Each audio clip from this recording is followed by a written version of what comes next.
नमस्कार, आप देख रहे हैं हमारी खास पेशकश म्हारा हल्का। और म्हारा हल्के में आज बात कर रहे हैं करनाल विधानसभा क्षेत्र की। करनाल विधानसभा क्षेत्र में क्या कुछ समस्याएं हैं, ज़मीनी हकीकत क्या है, नब्ज़ क्या है, राजनीतिक सियासत में चल क्या रहा है, वो जानने की कोशिश करेंगे इस कार्यक्रम के जरिए।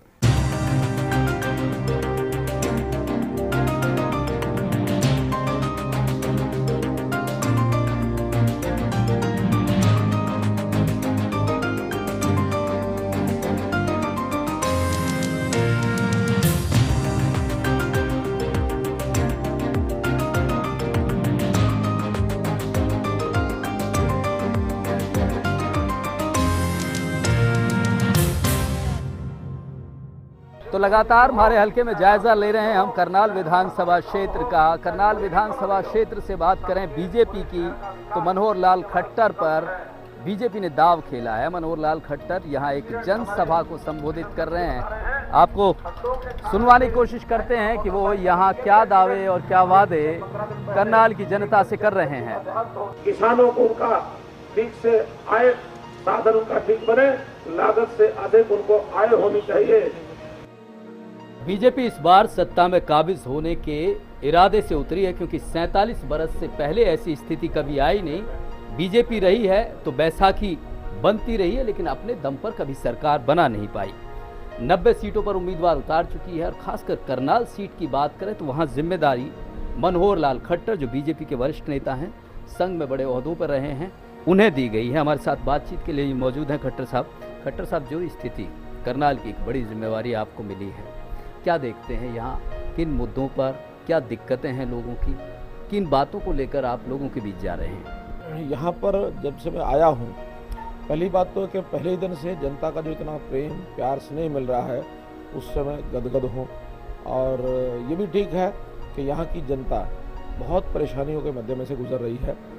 यहाँ की जनता का एक विषय मुझे बहुत अच्छा लगा कि उन समस्याओं में से सरकार की ओर से तो कोई योगदान नहीं रहा, फिर भी यहाँ समाज सेवी संस्थाओं की इतनी भरपूर संख्या है कि लोग बाग अपने उस खुशी उन समस्याओं में से हल तो निकालते हैं, लेकिन सरकार की ओर से कोई सहयोग नहीं। ये स्थिति जब भी जनता के पास करनाल की सीट पर जब भी लोग जो उम्मीदवार लड़े, सभी ने ये वादे ये भरोसे दिए होंगे।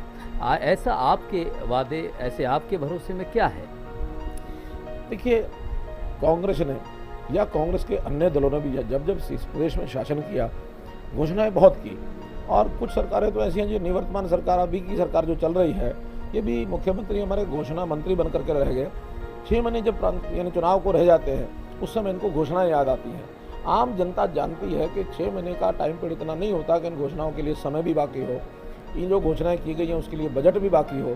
केवल आंखों में धूल झोंकने के जो वायदे करते रहे, ये परंपरा लगातार चलती रही है। लेकिन सवाल ये है कि आप कहते हैं कि बीजेपी की सरकार आएगी, विरोधी चाहे कांग्रेस की बात करें, एनएलडी की बात करें, बोले कि सरकार चलाने के लिए फेस ही नहीं है, मुख्यमंत्री तक का नाम नहीं बता पा रहे हैं आप। करनाल की जनता इन सब बातों को ध्यान कर रही है कि आखिर तो इस प्रदेश के अंदर एक नहीं, एक से अधिक ऐसे लोग हैं जो मुख्यमंत्री बनकर के इस प्रदेश की सरकार का संचालन अच्छी प्रकार से कर सकते हैं।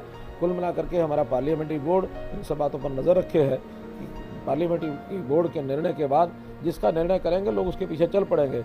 और जब तक फेस नहीं था तो लोग ये आरोप लगाते थे, आज तो उल्टा आरोप लगा रहे हैं कि यहाँ एक नहीं 10-10 मुख्यमंत्री के दावेदार हुए हैं। दावेदार कोई नहीं है, लेकिन निश्चित रूप से बहुत नेता ऐसे हैं जो इस दायित्व को संभाल सकते हैं। हमें कहीं भी किसी प्रकार की कोई दिक्कत नहीं। आप कह रहे हैं, लगातार ये आरोप लगा रहे हैं करनाल में विकास नहीं हुआ है। मुख्यमंत्री की तरफ से, कांग्रेस की तरफ से लगातार बात ये कह रही है कि हरियाणा नंबर 1 हो चुका है। नंबर 1 कहा जा सकता है, भ्रष्टाचार में ये नंबर 1 है। और जितना इस प्रदेश के ऊपर कर्जा है उसमें नंबर 1 है। सरकार की जितनी विफलताएं हैं उसमें नंबर 1 है।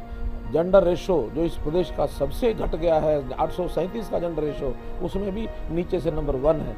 नंबर 1 हमेशा ऊपर से होता है ऐसा नहीं है, नीचे से भी नंबर 1 होता है। तो नंबर 1 कई दिशाओं से यह है, इसलिए इस नंबर 1 नीचे की दिशा की बजाय कभी इसको ठीक प्रदेश के रूप में हम विकसित करेंगे, ऐसा हमारा संकल्प है। आखिरी सवाल आपसे, करनाल की जनता मनोहर लाल खट्टर को क्यों वोट दे?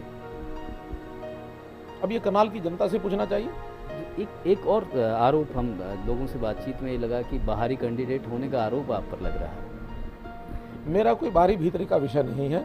और वो जनता ने उस बात को मान लिया है, स्वीकार कर लिया है कि मैंने अपना जो बाहरी और निजी का विषय है उससे संबंध अपना 1980 से छोड़ दिया था। 80 के बाद 34 साल समाज में जो काम कर रहा हूँ, पूरे समाज में काम कर रहा हूँ, उसमें चाहे हरियाणा हो चाहे पूरा देश हो, हरियाणा के किसी भी कोने में काम करने वाला व्यक्ति, हरियाणा के किसी भी कोने में बाहरी का कोई विषय नहीं है। तो ये थे मनोहर लाल खट्टर, जिनका ये दावा है कि चाहे स्थिति, चाहे विरोधी ये कहें बाहरी होने की बात करें, लेकिन ऐसा नहीं है, पूरे देश के वो हैं, पूरे समाज के वो हैं। और दूसरी बड़ी बात ये कि उनकी प्राथमिकता में ये रहेगा कि अगर जनता उन पर भरोसा जताती है करनाल की, जो विकास के मायने में जो पिछड़ा हुआ करनाल है, वो स्थिति बिल्कुल नहीं रहने देंगे।